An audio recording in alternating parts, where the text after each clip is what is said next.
Now let's talk about Ukraine. In the last 24 hours, Kiev received some good news and some bad news. Let's start with the good news. Ukrainian President Zelensky is in the UK today attending a European Community Summit, being hosted by Britain's new Prime Minister Keir Starmer. Starmer is going out of his way to assure Zelensky that Britain has his back. So our first task here today is to confirm our steadfast support for Ukraine, to unite once again behind those values that we cherish, and to say we will face down aggression on this continent together. Because the threat from Russia reaches right across Europe. Starmer is sending a message. Like Rishi Sunak and Boris Johnson before him, Starmer will continue to help Ukraine. That's the message, and that was the good news. And it must have been music to Zelensky's ears, because lately he would have been hearing a more ominous sound, the whispers of his Western allies abandoning him, starting with his most important ally, the United States of America. There was always a good chance that Donald Trump would win this year's election and return to the White House, but that possibility became more real this week, after the attempt on Trump's life. He seems closer to power than ever before, and that is bad news for Ukraine, because Trump has been quite clear. He wants to stop funding Kiev. He wants to push for talks between Ukraine and Russia. Whether this happens or not, the message is clear. Trump has no interest in burning money on Zelensky. And now Trump has chosen J.D. Vance as his running mate, a man who openly doesn't care for Ukraine. So Zelensky's days of getting American money may be numbered. And that alone could be enough to cost him the war. Without American support, Ukraine will struggle to keep Russia at bay.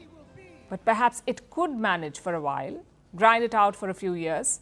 That may have been a possibility until this news came in from Germany. The German government passed its budget yesterday, the budget for 2025, and there was a small detail that stood out. The amount Berlin set aside for aid to Kiev.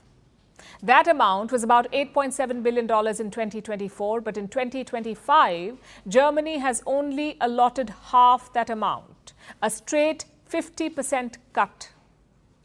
Berlin defended this move. Their finance minister, Christian Lindner, made his excuses after the budget. He said that Ukraine's funding was secured because of money from frozen Russian assets. This was a plan the West had devised a few weeks ago to loan Ukraine $50 billion, using the proceeds from frozen Russian assets in their possession. Germany says that this plan will result in Ukraine having plenty of money, so it doesn't need to set aside too much for additional aid. That was the excuse. But is that the only reason that Berlin is cutting funds for Ukraine? Lindner also had this to say. Germany continues to be strongly engaged on an international level, but to some extent, weight is being shifted. We have to invest a lot more in our hard security, and at the same time, we cannot continue to be involved across the world like we used to be. He said Germany needs to invest money in hard security. That means defense spending, and it could explain the decision behind cutting funds for Ukraine. Germany is a member of NATO, but it doesn't really pull its weight. Germany has systematically underinvested in its military. Berlin has gotten away with this for years, but it might not work anymore, especially if Trump returns to the White House, because Trump has been clear on this too. Every NATO member must contribute its fair share. They must spend at least 2% of their GDP on defense. That is what Trump wants. Now that his return seems imminent, Germany seems to be scrambling, trying to arrange the required funds from all available sources, including the money they set aside for Ukraine.